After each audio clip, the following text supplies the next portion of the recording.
좋은 아침입니다. 서창원 목사입니다. 오늘도 하나님의 말씀을 겸손히 받아 순종하는 복된 날이길 축복합니다. 오늘 이 아침에 우리가 함께 읽고 나누려는 하나님의 말씀은 마태복음 23장 23절로 24절까지의 말씀입니다. 제가 읽어드리겠습니다. 화 있을진저 외식하는 서기관들과 바리새인들이여, 너희가 박하와 회양과 근체의 11조는 들이되 율법에 더 중한 바 정의와 긍휼과 믿음은 버렸도다. 그러나 이것도 행하고 저것도 버리지 말아야 할지니라. 맹인된 인도자여, 하루살이는 걸러내고 낙타는 삼키는도다. 아멘. 오늘 말씀은 11조를 세밀하게 나누어서 지키려 했지만 더 중요한 하나님의 말씀은 외면한 바리새인들과 서기관들을 꾸짖으십니다. 말씀을 통해 하나님의 말씀은 거를 것 없이 모든 말씀에 다 순종해야 함을 알게 하십니다. 말씀을 자세히 살펴보겠습니다. 연일 계속되는 화에 대한 말씀이다 보니 어쩌면 듣기 불편할 수도 있을 듯합니다. 그러나 우리가 바리새인들과 같지 않기 위해 예수님께서 바리새인들과 서기관들에게 화를 선포하신 이유가 무엇인지 꼼꼼하게 읽고 확실하게 살펴야 할 귀한 말씀입니다. 네 번째 화를 선포하시는 예수님은 화 있을진저 외식하는 서기관들과 바리새인들이여, 너희가 박하와 회향과 근체의 11조는 들이되 율법에 더 중한 바 정의와 긍휼과 믿음은 버렸도다. 그러나 이것도 행하고 저것도 버리지 말아야 할지니라. 아멘. 바리새인들과 서기관들이 말하는 11조에 대해 꾸중하십니다. 현대 기독교인들이나 마찬가지로 바리새인들도 어디까지를 11조로 드려야 하는지 고민했습니다. 그들은 레위기 27장 30절에 그리고 그 땅의 10분의 1, 곧 그 땅의 곡식이나 나무의 열매는 그 10분의 1은 여호와의 것이니 여호와의 성물이라. 아멘. 이 말씀과 신명기 14장 22절에 너는 마땅히 매년 토지 소산의 11조를 드릴 것이며. 아멘. 이 말씀을 근거로 땅의 소산이란 어디까지인가를 고민했습니다.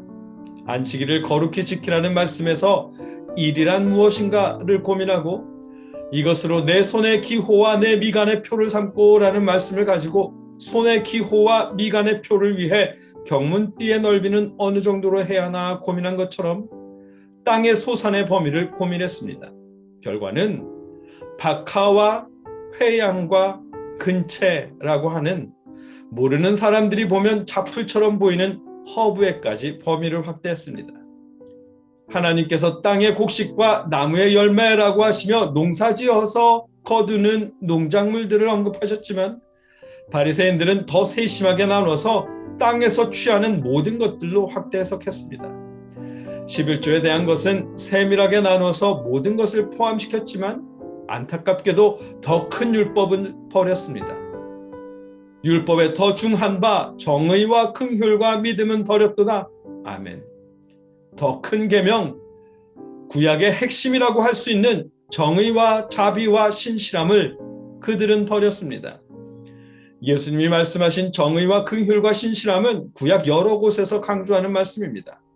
이사야 1장 17절에서 선행을 배우며 정의를 구하며 학대받는 자를 도와주며 고아를 위하여 신원하며 과부를 위하여 변호하라 하셨느니라. 아멘. 예레미야 22장 3절에서 여호와께서 이와 같이 말씀하시되 너희가 정의와 공의를 행하여 탈취당한 자를 압박하는 자의 손에서 건지고 이방인과 고아와 과부를 압제하거나 학대하지 말며 이곳에서 무죄한 피를 흘리지 말라. 아멘. 호세아 6장 6절에서 나는 인애를 원하고 제사를 원하지 아니하며 번제보다 하나님을 아는 것을 원하노라. 아멘. 미가서 6장 8절에서 사람아, 주께서 선한 것이 무엇임을 내게 보이셨나니 여호와께서 내게 구하시는 것은 오직 정의를 행하며 인자를 사랑하며 겸손하게 내 하나님과 함께 행하는 것이 아니냐. 아멘. 이 말씀들처럼 하나님께서는 정의와 긍휼과 신실함을 여러 차례 강조하셨습니다. 바리새인들은 하나님의 말씀 가운데서 자신들 임의로 외면할 말씀과 세밀하게 분류하고 지켜야 할 말씀으로 나눴습니다. 하나님이 강조하신 정의와 자비와 신실함은 외면하고 11조만 아주 세밀하게 신경 썼습니다. 예수님은 바리새인들의 그런 모습에 그러나 이것도 행하고 저것도 버리지 말아야 할지니라. 아멘. 이것도 행하고 저것도 버리지 않아야 한다고 말씀하셨습니다. 하나님을 사랑하며 11조를 드리듯 이웃을 사랑하며 정의와 긍휼과 신실함을 행하라고 말씀하셨습니다. 땅의 곡식의 범위를 꼼꼼하게 나누고 해석하면서도 정작 해석할 필요 없이 명백하게 행해야 하는 정의와 긍휼과 신실함은 외면했습니다. 그들을 향해 맹인된 인도자여 하루살이는 걸러내고 낙타는 삼키는도다. 아멘. 하루살이는 뱉어내고 낙타는 삼키는 것과 같은 일이라고 하십니다. 곤충과 낙타는 레위기 11장 4절과 23절을 보면 모두 부정한 짐승이라고 말씀하셨습니다. 그렇기에 곤충에 해당하는 하루살이도 뱉어내고 낙타 역시 삼켜서는 안 되는 음식입니다. 11조를 세밀하게 규정한 바리새인들은 낙타처럼 분명한 정의와 긍휼과 신실함은 외면했습니다. 그 모습을 빗대어 예수님은 말씀하신 것입니다. 예수님은 아람어로 발음이 비슷한 하루살이 캄라와 낙타 감라를 사용해서 캄라는 뱉어내고 감라는 삼키는구나 라고 하신 것이고, 크기로도 작은 부정은 피하면서 큰 부정은 저지르는 그들의 모습을 비판하신 것입니다.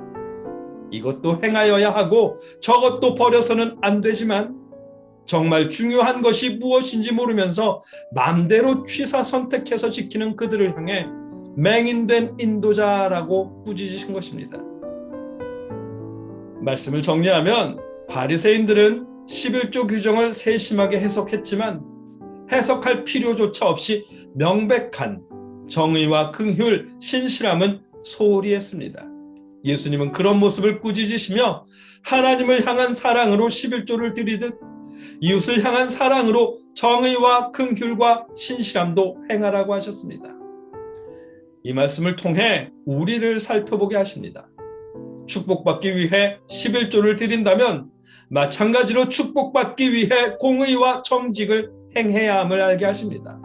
많은 11조를 드리겠다고 부정부패를 저질러서는 안 되는 것이고, 이웃을 위해 기부했기에 11조를 드리지 못하겠다는 말 또한 안 되는 것임을 알게 하십니다. 내게 유익이 되는 것은 선택하고 내게 손해가 되는 것 같은 말씀은 포기하는 선택적인 신앙생활은 옳지 않음을 깨닫게 하십니다. 하나님의 말씀은 비패가 아닙니다. 어느 것은 선택해서 지키고 어느 것은 무시하고 지나칠 수 있는 그런 말씀이 아닙니다. 누구도 말씀 가운데 선택해서 경중을 나누거나 지키고 무시해도 좋은 말씀으로 가를 권한이 없습니다.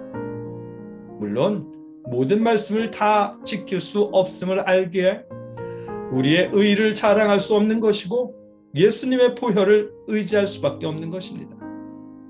그렇더라도 다 지킬 수 없더라도 말씀을 임의로 선택 깊이 하지 않고 모든 말씀에 순종하기 위해 이것도 행하고 저것도 버리지 않기 위해 노력하는 저와 여러분일 수 있기를 주님의 이름으로 축복합니다.